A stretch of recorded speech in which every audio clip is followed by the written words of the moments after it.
Imagine this. You wake up on a hard straw mattress in the heart of Rome. The air smells of smoke, sweat, and cheap wine drifting in from the tavern downstairs. Outside, the streets are alive, merchants shouting prices, beggars clawing for coins, and slaves hurrying past with eyes lowered. The empire feels invincible.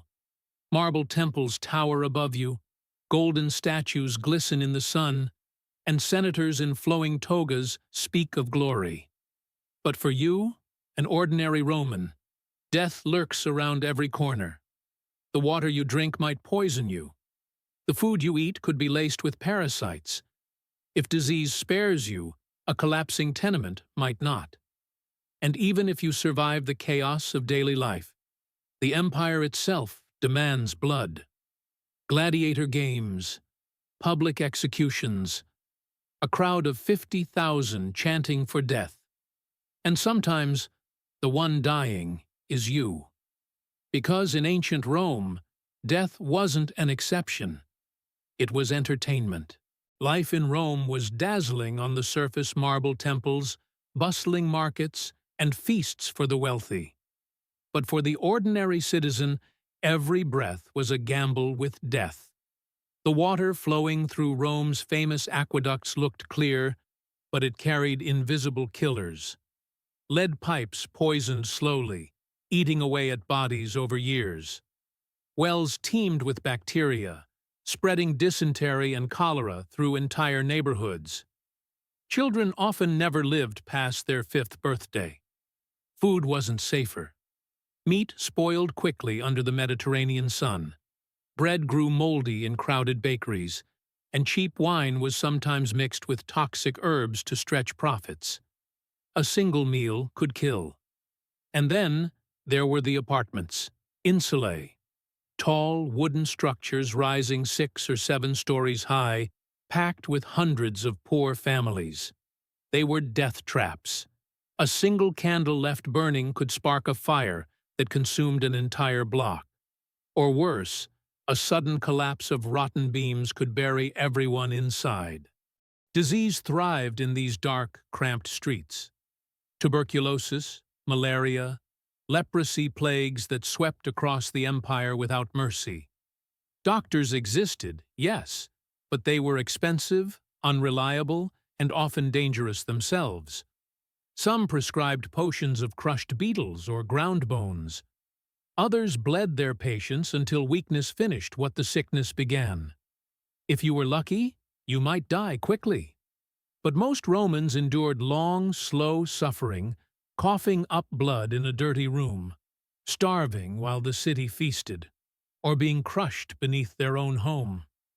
For the average Roman, death wasn't a distant thought. It was a neighbor, always waiting at the door. If disease or poverty didn't claim you, the Roman thirst for blood might. Because in this empire, death wasn't hidden. It was a spectacle. Step inside the Colosseum. 50,000 voices roar like thunder. The smell of sweat, dust, and blood fills the air.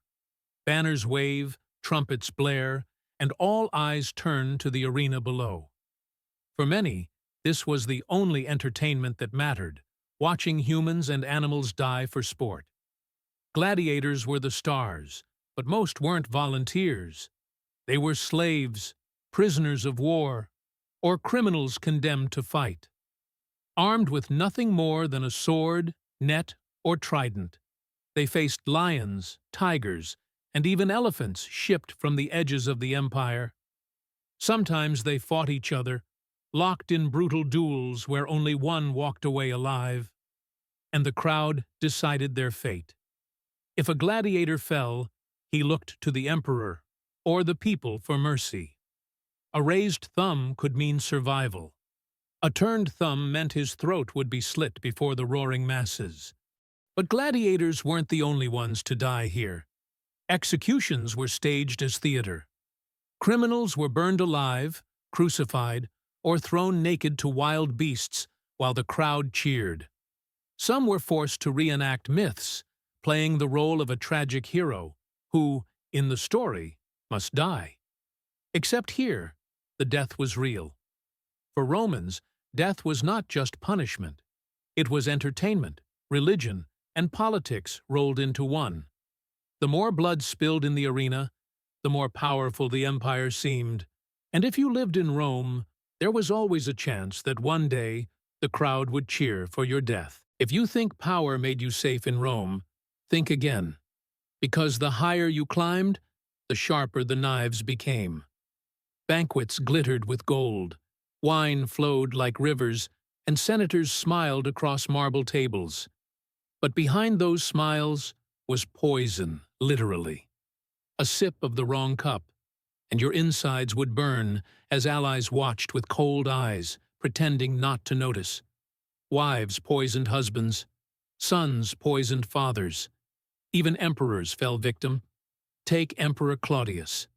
History whispers that he was murdered by his own wife, Agrippina, who fed him poisoned mushrooms to secure power for her son, Nero. And Nero himself? Surrounded by enemies, he eventually slit his own throat rather than face execution by the Senate. But poison was only one blade in Rome's arsenal. Assassins lurked in corridors, daggers hidden in cloaks. A senator might rise to speak in the forum and collapse mid-sentence with steel in his back. Even mighty Julius Caesar, adored by the people, was stabbed 23 times by men he called friends. The marble floor of the Senate was drenched in his blood, while Rome itself descended into chaos. For the elites, death was not random. It was orchestrated, calculated, and often celebrated. Your ally today could be your murderer tomorrow. Power in Rome was a game of survival, and losing meant not only your death, but the erasure of your legacy. So whether you were a beggar in the streets or an emperor on a throne, Rome promised you only one certainty. One day, death would find you. The only question was how. Rome was not only a city of marble and glory, it was a city built on bones. Every triumphal arch that still stands today was paid for in blood.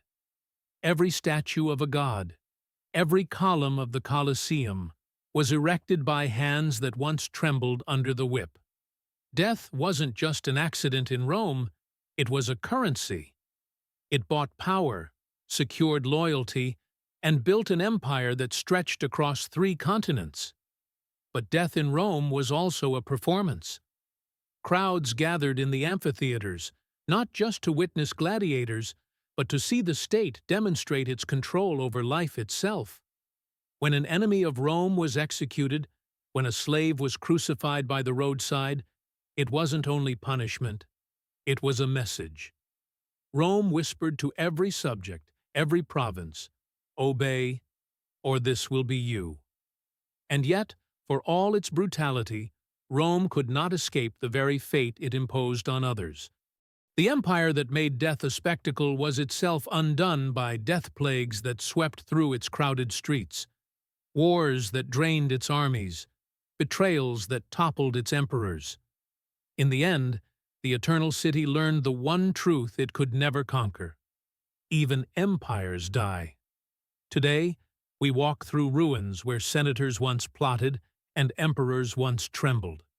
We marvel at aqueducts, mosaics, and ancient roads, but we forget the price that was paid for them. Rome's greatness and Rome's cruelty were carved into the same stone. So if you lived in ancient Rome, whether as a beggar on the streets, a soldier in the legions, a senator in the forum, or even as Caesar himself, your destiny was already sealed. Because in Rome, death was not the end. It was the very foundation of empire.